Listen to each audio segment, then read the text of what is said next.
wherever you love. Wherever you are on life's journey, you are welcome here. I'm Ashley. I'm Russell. I'm Evie. I'm Jenny. And we are going to talk today about some stuff that we've been doing to keep our spirits up and to cheer ourselves up while we are quarantined at home. I've been snuggling a lot extra with Evie and Jenny since I don't have to get up and get them to school first thing in the morning. We've been spending time in bed together, working on school, reading. Jenny brings me coffee in bed. Big plus points. Coffee in bed definitely cheers a person up. It's $1.50. I do. I pay her. What have you been doing to keep your spirits up, Jenny? I have been reading and listening to audiobooks and books on Epic. It's an app for books for kids. What about you, Evie? What have you been doing to keep yourself cheered up? Basically just swinging in my hammock, swinging in our hammock, sewing with some Barbie stuff for Jenny. I have been lucky enough to be able to keep going to work, and I've just been thankful to have extra time with my family, and I started a garden. Oh yeah. Bye. Bye guys.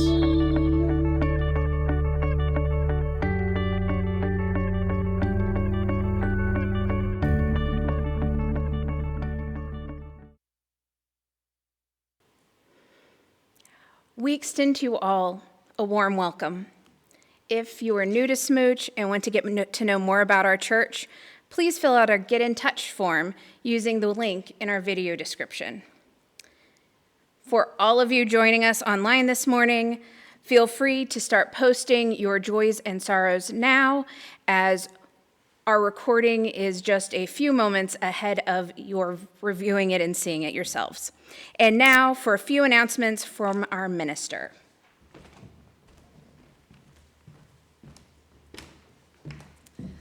Good morning. I'm Reverend Rose, the minister of SMUUCh. It is a joy to see you and an honor to be broadcast into your homes. Today, our service is in honor of our ancestors. It's about our place in the human story, about lineage and learning from one another, about intergenerationality. But of course, our lineage is not just our bloodline. There have been influencers, teachers, caregivers, in whose lineage we firmly sit, to whom we are not biologically related. So let us dedicate this service today to those who taught us, those who raised us up, those who imagined what we could not, those who offered us a safe haven, showed us how sweet life could be. I have 3 announcements. Firstly, we have a very important congregational meeting coming up on Sunday, May 17th, as planned at 12:30 p.m. Please join us for this regular annual congregational meeting where we will review the year, the budget, and vote for incoming board members, all via Zoom. Please do participate. We need a quorum.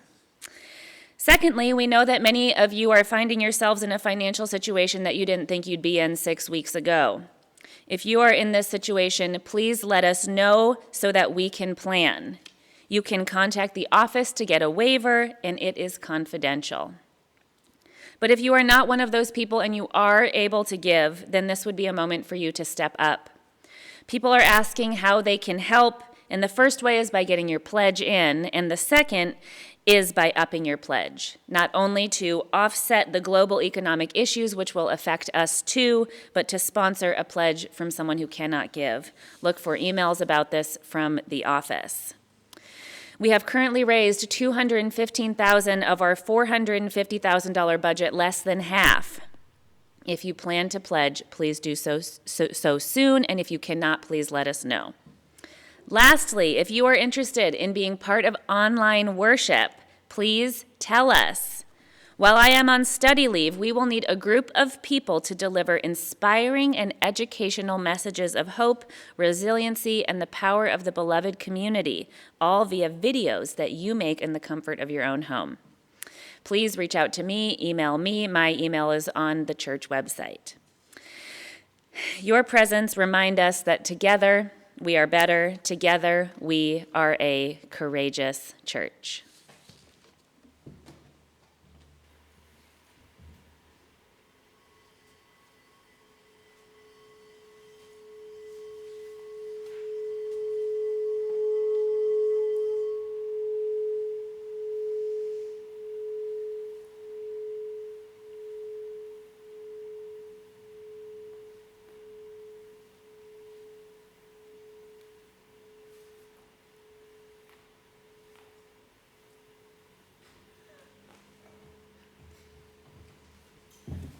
Come, let us worship.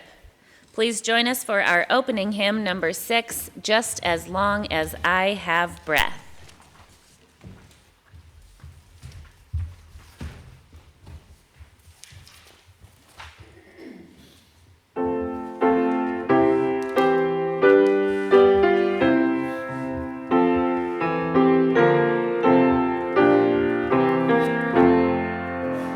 Just as long as I have breath, I must answer yes to life. Though with pain I made my way, still with hope I meet each day. If they ask what I did well, tell them I said yes to life. Just as long as vision lasts, I must answer yes to truth. In my dream and in my talk, always that elusive spark.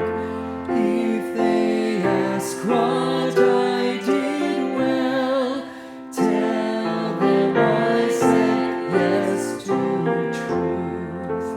Just as long as my heart beats, I must answer yes to love. Disappointment pierced me through, still I kept on loving you.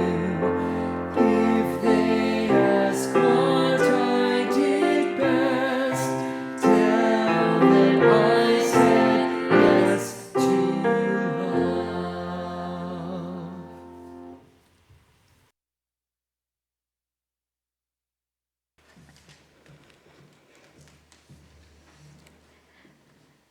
Please join me as we light our chalice and affirm that love is the doctrine of this church. The quest for truth is its sacrament, and service is its prayer. To dwell together in peace, to seek knowledge in freedom, to serve humanity in fellowship, to the end that all shall grow into harmony with the divine. Thus do we covenant with one another.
This is the time in our service where we expand the love of our community.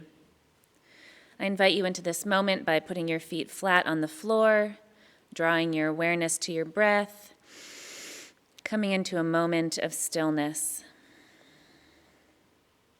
Today, because our service is about our ancestors and our lineages, let us engage in a short meditation of remembrance. I invite you to start by raising your hands like this in front of you, palms facing outward, making a frame at your own eye level. And I invite you to draw to mind a great teacher of yours. Imagine their face in the frame of your thumbs. Imagine their voice. Take a moment to commemorate what they taught you.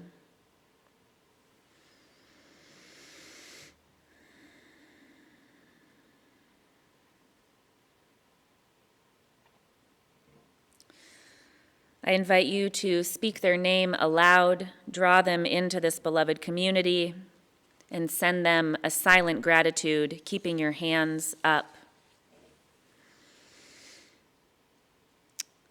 And then I invite you to turn your palms inward together and look at your own palms as I read this affirmation.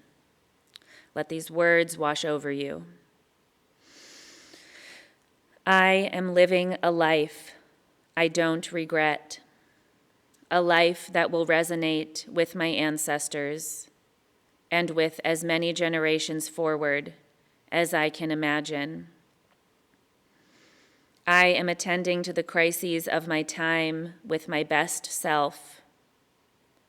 I am of communities that are doing our collective best to honor our ancestors and all humans to come.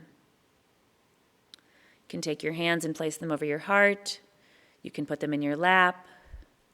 Breathe in through your nose and out through your mouth.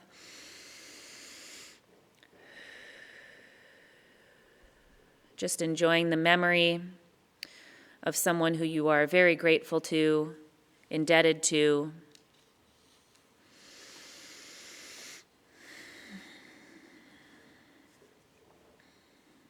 Please comment in the comment section of the live chat your joy or sorrow. Remember, this moment of sharing happens online and remains public for all viewers joining us today. To join us further together in the beloved community, we will read out loud the names of those who posted joys and sorrows while I light the candles.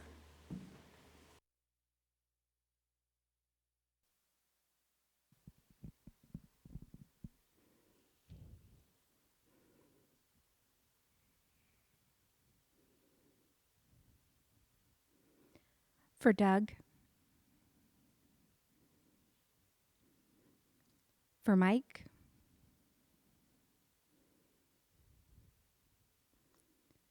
For Sarah.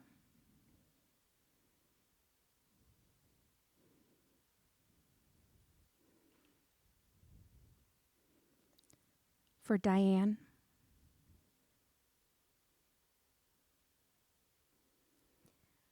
For birthdays. For anniversaries.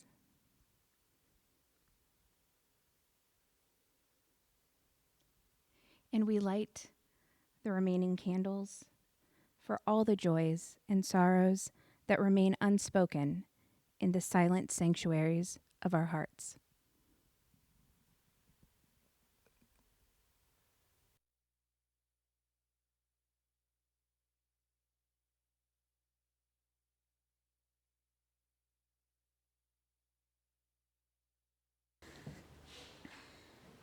Let us become mindful again. I invite you to breathe in through your nose and out through your mouth, to offer yourself gentleness and kindness, letting the week's work, the week's choices, the week's drama drain away as you come into your body. In the spirit of our shared humanity, we draw our attention inward, allowing yourself to come into the empty spaces inside of you, your airways, your lungs, to notice the shape of your body as negative space in the air around you, knowing that we are in a long, long story. Let us honor that our very bodies could only come from other humans, that our thoughts, our skills, our abilities, our love has been shown to us by those who apprenticed us, parented us, taught us, cared for us, adopted us. Let us bow our heads in great honor for the lives who've come before us, calling again to mind the great teacher you chose before,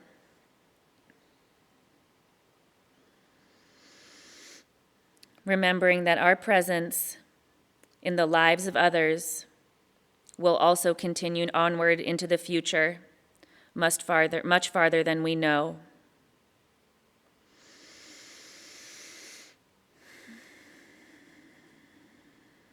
I invite you now to send a well wish or a prayer to your great teacher.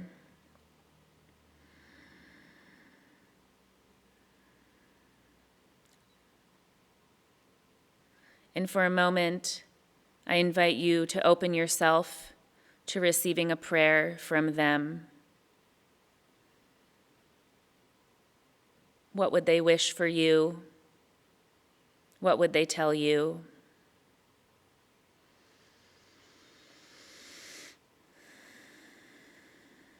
Place your hands over your heart again.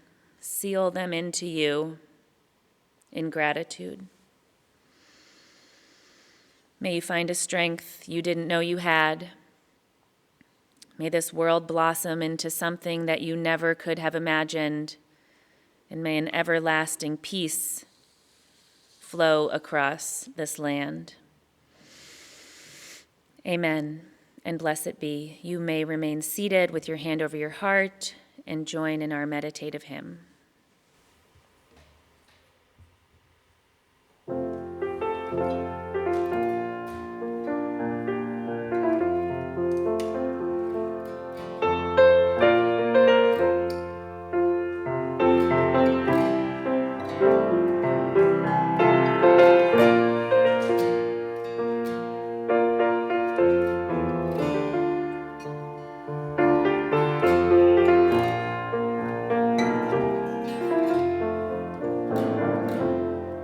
There is more.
Our reading today comes from singer-songwriter Holly Near. I am open. I am open and I am willing. To be hopeless would seem so strange. It dishonors those who go before us. So lift me up to the light of change. And now, to enrich our worship today, we will hear from Reverend Ashley Horan.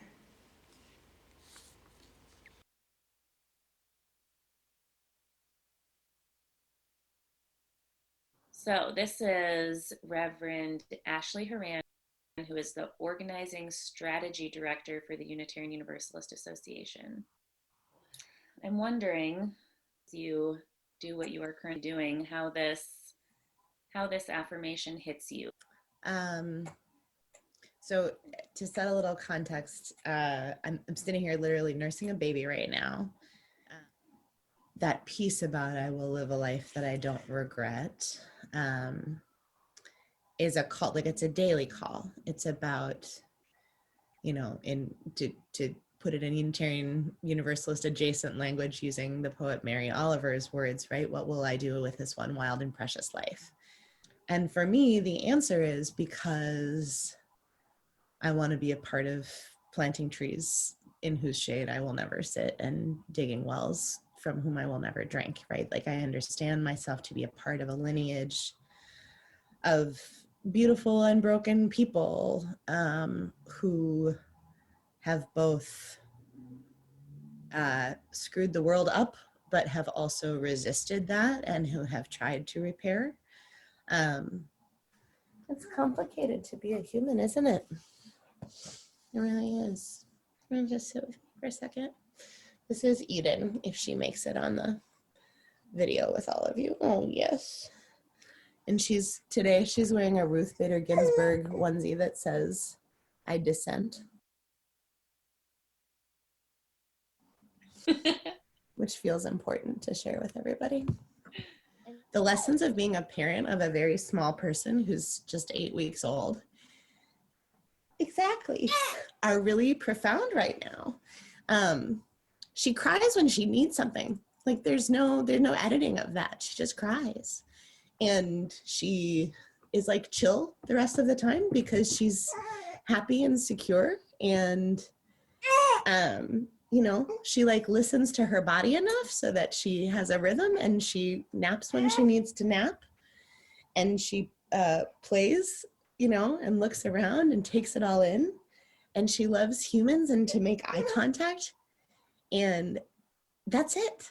Like, that's what she does. And at the very fundamental level, like, that's what we're hardwired to do. And all of the other stuff we add on about like careers and industries and history and all of this is extra. And that reminder in this time, as so much of that extra is being stripped away, of like what the profound inheritance of what it means to be like a human being with a body that is hardwired to do certain things, has been really powerful for me in these last couple of months that I've been blessed to be taking care of a very small person. Especially in this particular moment where we're watching so many of the things that have defined normal crumble. I think about what it would mean to be able to talk with my children, my grandchildren, my great-grandchildren about the time when things were so bad and so broken. And aren't we glad that we figured out a way to fix them? Aren't we glad we figured out a way to not go back and let the snapback happen into the ways that we had been duped into being before? And if I can have that conversation on this plane or another at some point, then that feels to me like a life well lived.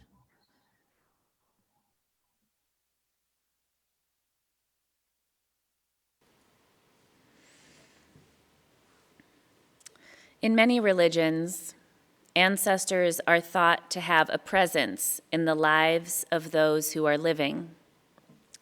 The world over, religious ceremonies revolve around veneration, communication with, or remembrance of those who came before us.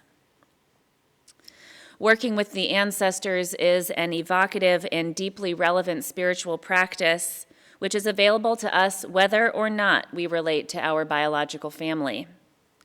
For our cloud of witnesses is not just bloodline, but includes the powerful lineages of mentors, teachers, caretakers, and gods. This practice of ancestral work reminds us that there is an ancient story, a story of life which is in motion and always has been in motion. It reminds us of the support that we have from those who came before us and charges us to be good ancestors to the future generations. For some time now, I have been engaging in meditations and rituals around my own ancestors. I will sometimes light a candle at night and call them to me. I might ask them a question, or at Halloween, we write the names of those who have passed and put them up on an altar and make them their favorite foods, which we then put into the compost.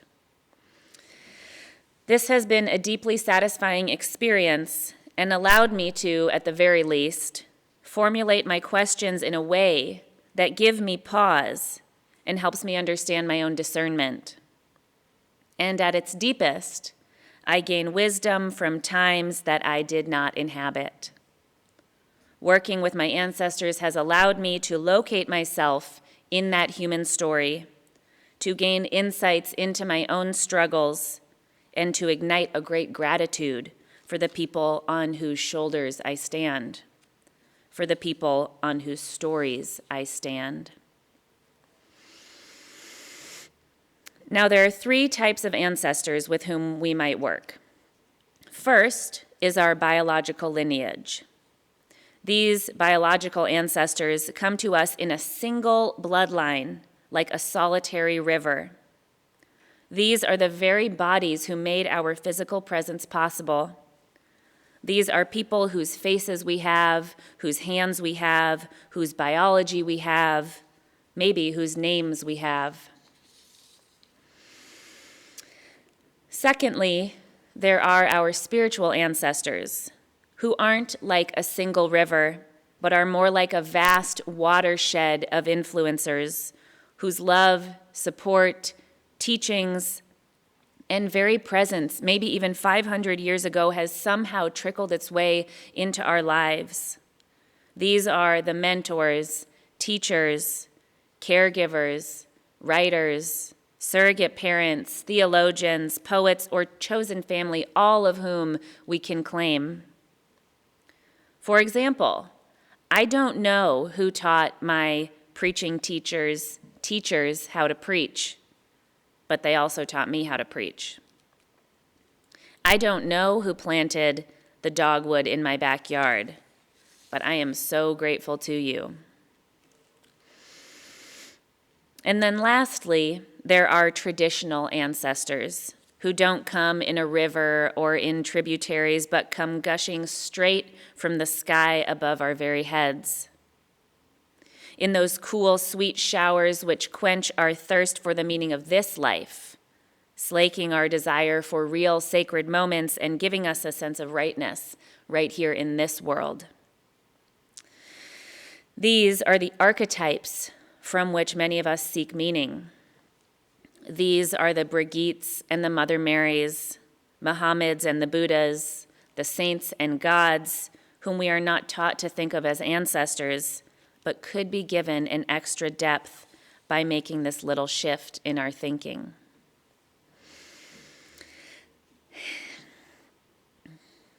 Now, there are many ways to evoke spiritual practices around the ancestors. People write memoirs based off of their grandmother's diaries, or engage in deep scholarly work around the traditional ancestors in their holy books, People burn sage, give offerings, ask for guidance. We did that recently on our daily connecting Zoom call that I do each day with church members. We asked ourselves what we think our ancestors would say to us about this current predicament of the coronavirus. We sat quietly and wondered and listened for what they might say, and the answers did not disappoint. This too shall pass. Look to the community. Stay connected. Hold love close. Keep going. Care for each other. You are proof.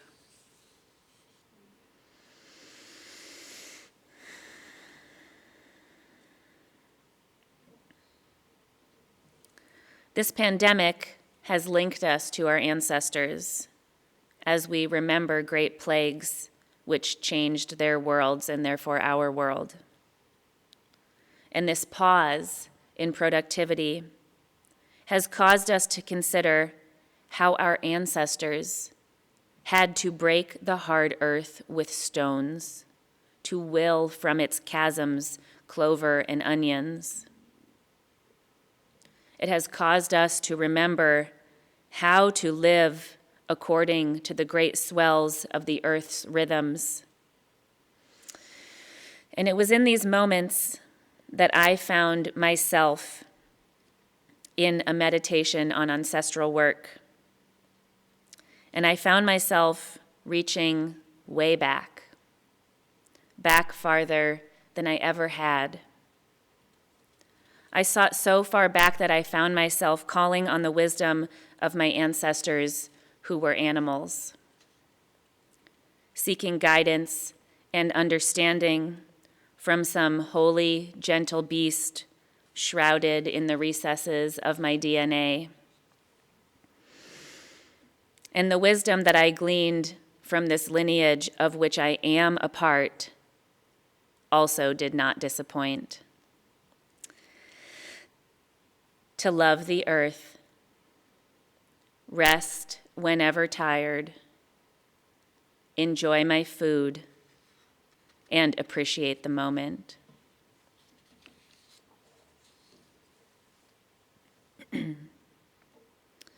Let us not forget that we are part of a long, long, long story of life, which has a deep, deep spiritual wisdom that we can tap into at any moment.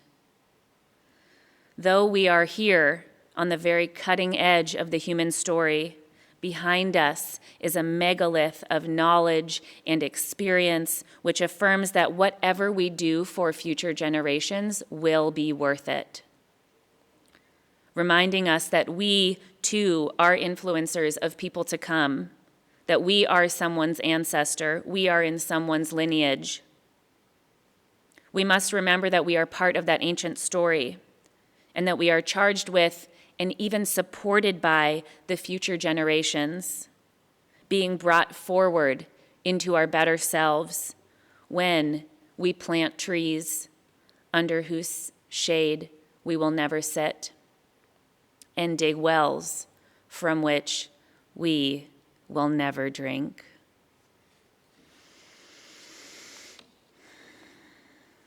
Amen. In the spirit of intergenerationality, in honoring of our elders, please now enjoy a video from Grandpa Jerry himself, who's been a member here for 43 years.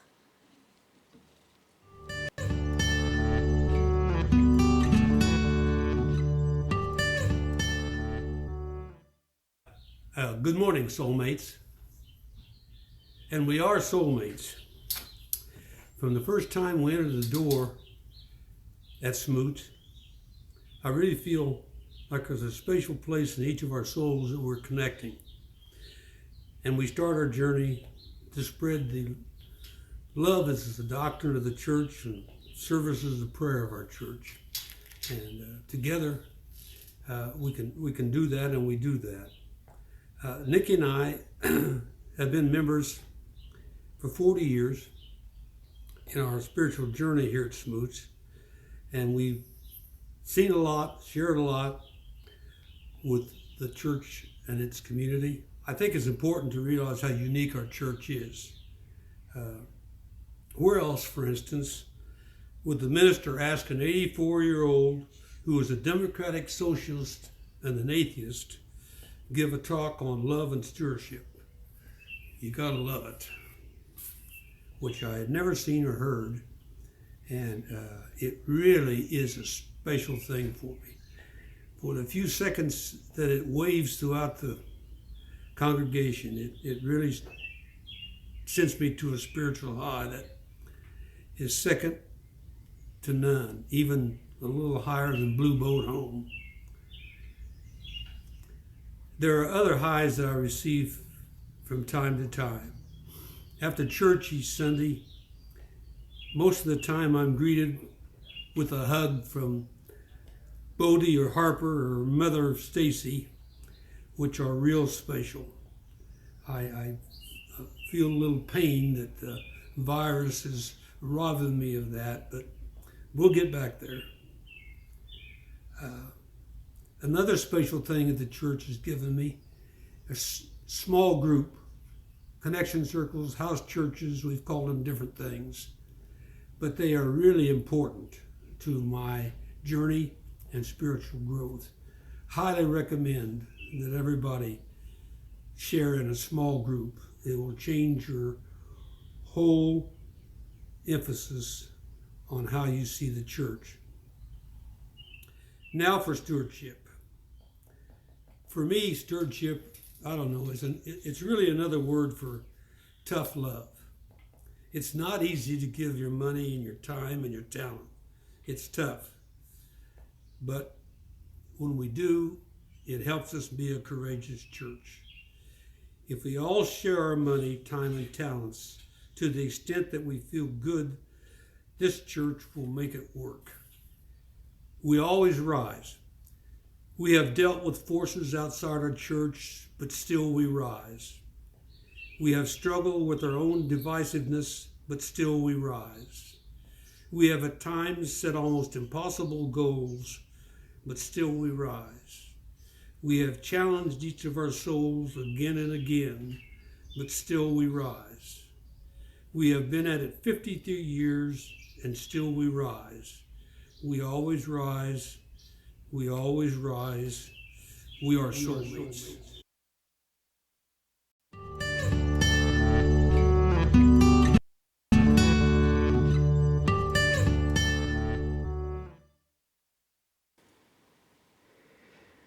The work of the church depends on us. Our generosity of time, wisdom, and financial resources. We invite you to give generously to support the ongoing work of this church. The offering will now be given and received in grateful appreciation of our shared values. A couple weeks ago, I sang a song I wrote about my ancestors, but today I want to sing you a song that we like to play for Rose's grandma, who is a devout woman. She's 97, and I'd like to sing her these hymns about getting to heaven.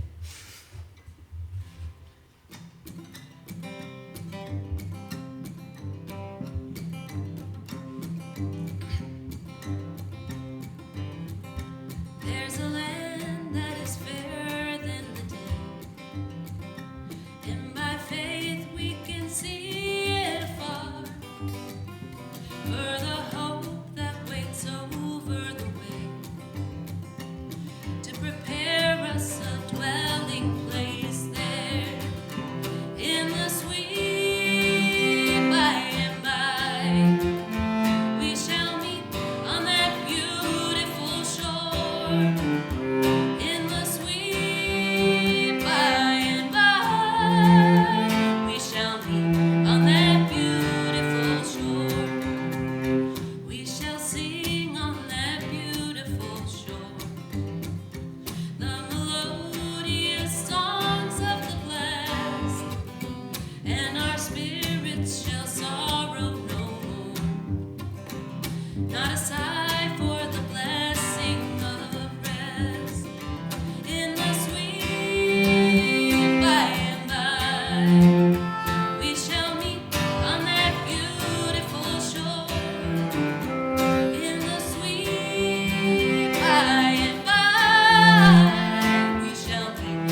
precious gift of earth's love, in the blessings that hallow our days, in the sweet by and by, we shall meet on that beautiful shore, in the sweet by and by, we shall meet on that beautiful shore.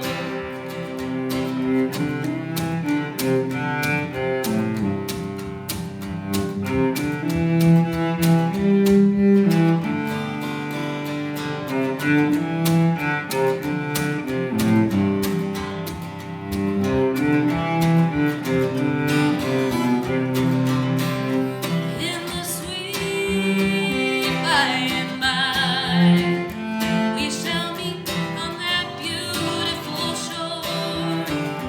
In the sweet by and by, we shall meet on that beautiful shore. We shall meet on that beautiful shore.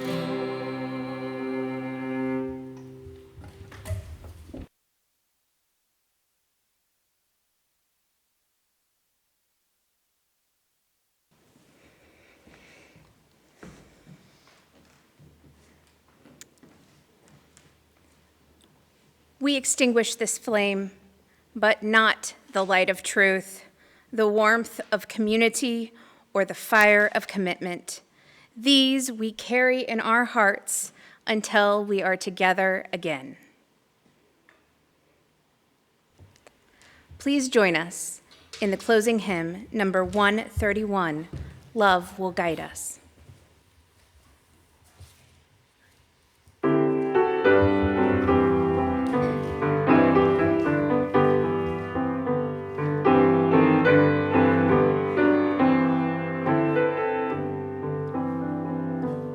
Love will guide us, peace has dried us, hope inside us will lead the way on the road from greed to giving.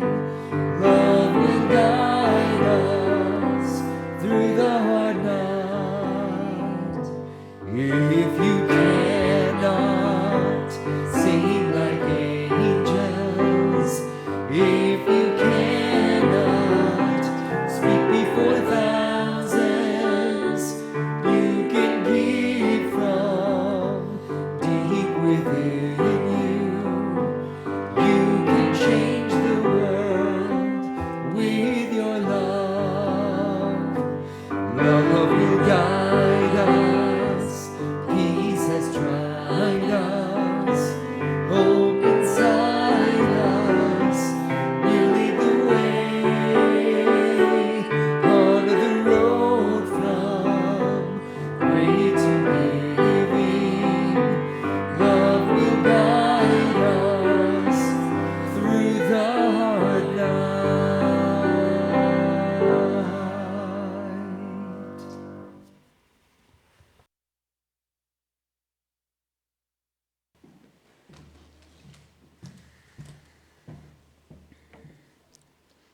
This week, I invite you to do a little bit of ancestral work, whatever that means for you, whether it's getting out photo albums, doing meditations on thinking as far forward as you can imagine, or getting in touch with some traditional ancestors. Stick around for online fellowship hour. The link is in your weekly email from church and in the church Facebook community group. Go in peace.